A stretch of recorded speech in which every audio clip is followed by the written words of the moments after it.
السلام عليكم ورحمة الله وبركاته إخواني أخواتي مرحبا بكم في الحصة الأربعون من دروس circuit électronique résumé de théorie. Toujours dans le chapitre numéro 12, amplificateur transistorisé, montage push-pull avec alimentation bipolaire. Le montage push-pull. On a souvent à fournir de l'énergie alternative ou continue de polarité ayant à changer à une charge ayant une impédance très basse. Un transistor suiveur seul ne serait pas en mesure d'accomplir cette tâche économiquement. Prenons l'exemple d'un haut-parleur de 8 ohms auquel une puissance de 5 watts est fournie. Pour être en mesure d'obtenir cette puissance au haut-parleur, dans les deux alternances, il est nécessaire avec suiveur simple d'installer une résistance d'émetteur de valeur très basse, de l'ordre de 1 ohm. Lors de l'alternance négative, c'est le condensateur de couplage qui est la source d'énergie. Dans ce cas, on a 1000 microfarads. À cause de cela, la résistance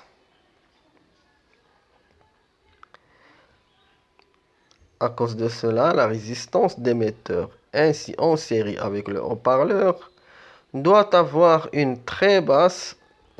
valeur très basse, de sorte à ne pas chuter une tension excessive. La figure 15 montre un exemple de cette absurdité. Dans la figure 12-15, qu'est-ce qu'on voit? Nous avons un transistor bipolaire.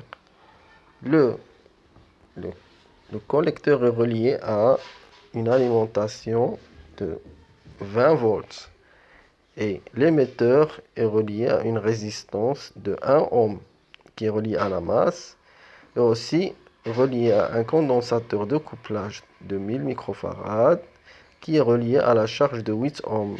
C'est un haut-parleur. Les valeurs de tension et de courant de la figure 15 ont été optimisées de sorte à être en mesure d'atteindre 5 watts dans le haut-parleur.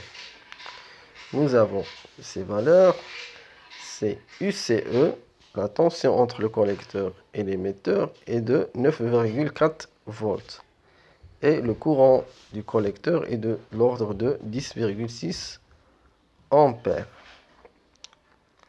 La puissance dissipée par le transistor, alors c'est quoi? C'est le courant IC fois la tension UCE, qui est égale à 100 watts.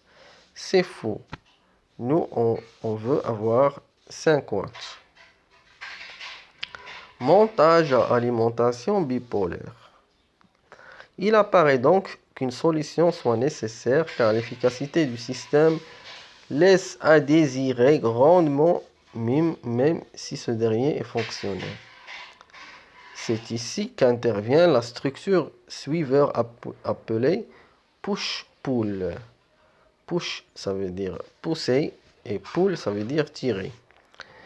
Un transistor NPN prendra la charge du cycle positif et un autre transistor PNP prendra la charge du cycle négatif.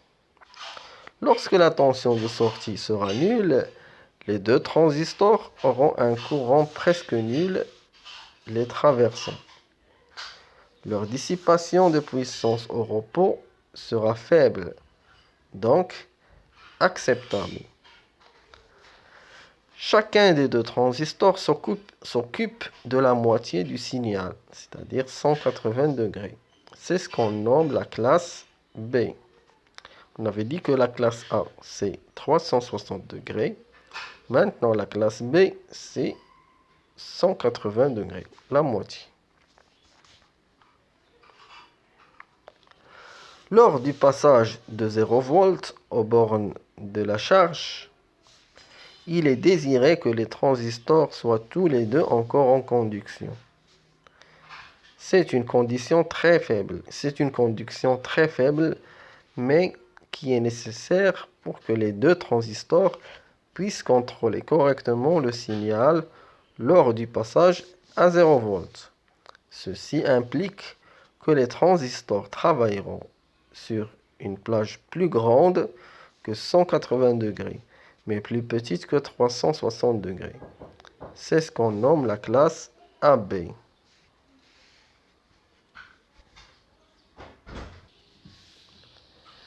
Ceci implique que les transistors travailleront sur une plage plus grande que 180 degrés, mais plus petite que 360 degrés. C'est ce qu'on nomme la classe AB. Donc, on a dit la classe A, c'est 360 degrés. La classe B, c'est 180 degrés. Et la classe AB, c'est entre 180 et 360 degrés. Examinons la figure 16. Celle-ci est l'idée du principe d'un push-pull. Qu'est-ce qu'on a? On a un signal d'entrée qui a une partie positive et une partie négative. Donc, il attaque les deux bases. La première base, c'est la base d'un transistor NPN qui se trouve en haut. Et la deuxième, c'est la base du transistor PNP. Nous avons les deux émetteurs, ils sont connectés ensemble.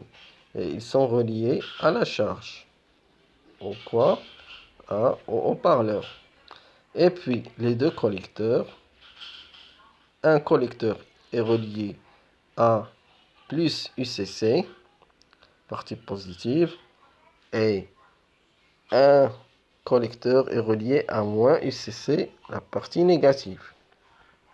Le collecteur du PNP, c'est lui qui est relié à la partie négative de UCC-. Bien sûr, la masse est reliée à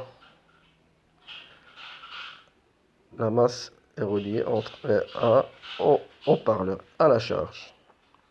Donc, lors du passage de la partie positive du signal d'entrée, on voit que c'est le transistor NPN qui laisse passer le signal, qui s'en occupe. Et pendant la partie négative, c'est le transistor PNP qui fait sortir le signal négatif. Alors, le défaut de la configuration push-pull est la distorsion de croisement. Le croisement étant l'instant où, comme à la course à relais, l'un des transistors donne le bâton à l'autre. La figure de 17 exprime ce défaut. C'est le besoin d'éliminer ce défaut qui est à l'origine de la classe AB, et même plus précisément de la classe A pour le push-pull. Il va sans dire que la classe A est très énergivore. Ça consomme beaucoup d'énergie. Qu'est-ce qu'on voit dans cette figure-là? Le signal, il était triangulaire. Il est sorti triangulaire, mais avec une distorsion à côté autour du zéro.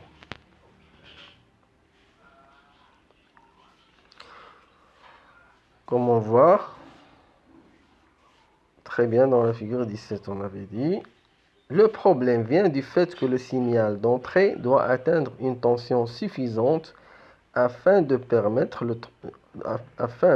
le transistor en route, approximativement 0,7 volts. La tension de la polarisation. Cela produit la dissipation à la sortie de la portion du signal se trouvant autour de 0 volts, c'est-à-dire plus ou moins 0,7 volts.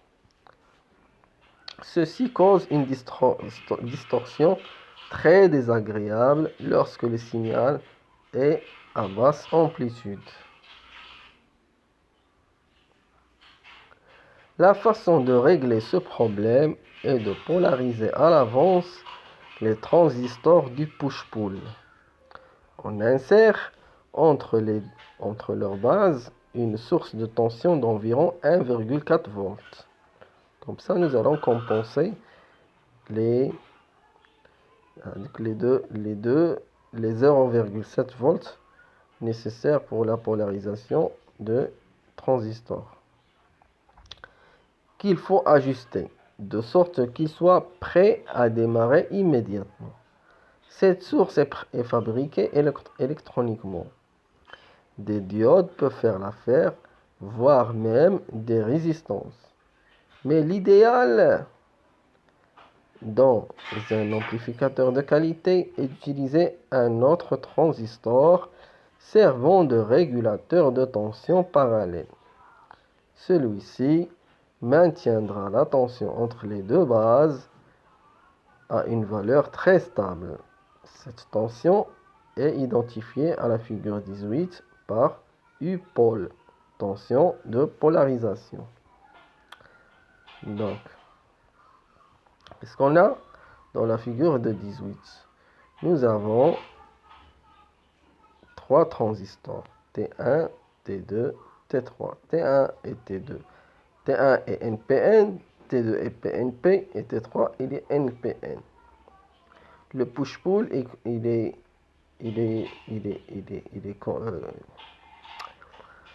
constitué de T1 et T2. Et pour régler le problème de distorsion, on a ajouté T3 avec une résistance variable R1 et une résistance R2. Donc, RE1 et RE2 sont des résistances de valeur assez basse, inférieures à 1 ohm. RE1 et RE2. Ce sont, elles, en conjonction avec U-pôle qui contrôle le courant de polarisation des transistors du push-pull au repos. Supposons qu'un courant de 10 mA traverse T3, que R2 vaut 100 ohms, RE1 et RE2 égale à 0,5 ohm, et que toutes les tensions de jonction base émetteur soient de 0,7 volts. Si on désire un courant de repos de 25 mA dans T1 et T2, à quelle valeur faut-il ajuster la résistance R1? Alors, nous avons URE1 et URE2 est égal à quoi? Est égal à la résistance de 0,5 ohm multiplié par le courant qui traverse les transistors, qui est de 25 mA au repos. Donc, c'est quoi les tensions URE1 et URE2? C'est 12,5 millivolts.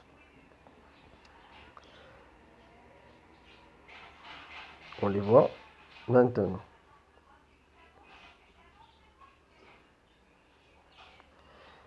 La tension U-polarisation est égale à quoi? Est égale à la tension de jonction entre base et émetteur de transistor numéro 1, qui est égale à 0,7, plus la tension URE1, qui est égale à 12,5 mV, plus la tension URE2, qui est égale à aussi 12,5 mV, plus la tension de jonction pour le transistor numéro T2, qui est égal à 0,7 volts.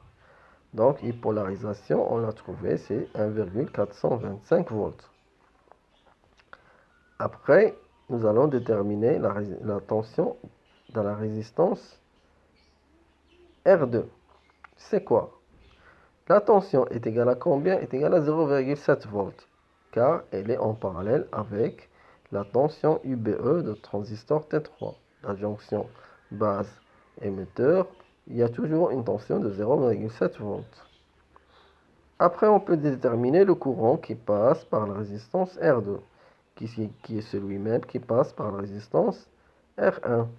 Donc, IR2 est égal à IR1, qui est égal à quoi? La tension UR2 divisée par la résistance R2. Donc, c'est 0,7 volts divisé par 100 ohms qui est égal à 7 milliampères. Maintenant, on peut trouver la tension au bord de la résistance R1. C'est quoi? C'est la tension de polarisation moins la tension au bord de la résistance R2.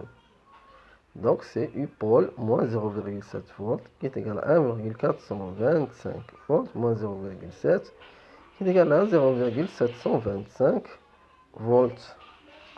Et après, on peut déduire la résistance R1, c'est UR1 divisé par le courant IR1. Donc c'est quoi? Ici, il y avait une faute. UR1 au lieu d'écrire UR2. Vous regardez là, il y avait UR2. En fait, c'est UR1. On a dit, on en déduit la résistance R1 qui est égale à quoi? La tension UR1 divisée par le courant IR1. Donc, c'est 0,725 volts divisé par 7 milliampères qui est égal à 104 ohms.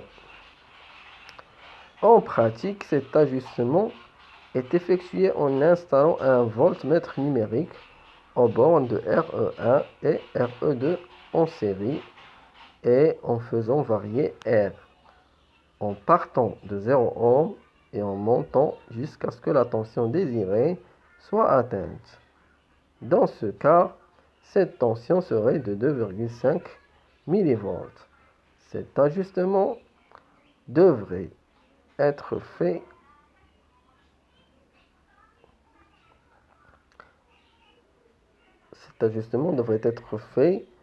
l'amplificateur déjà chaud.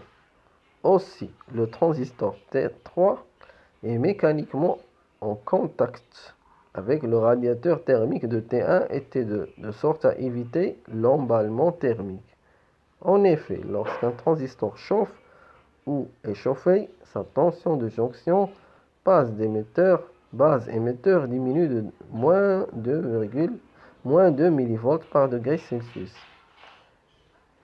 Il est alors impératif que la tension de polarisation U-pôle soit asservie à la variation des tensions des jonctions base émetteur de T1 et T2.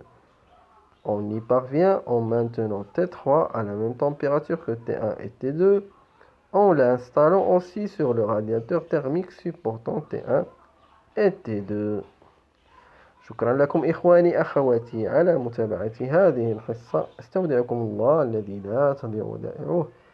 والسلام عليكم ورحمة الله وبركاته.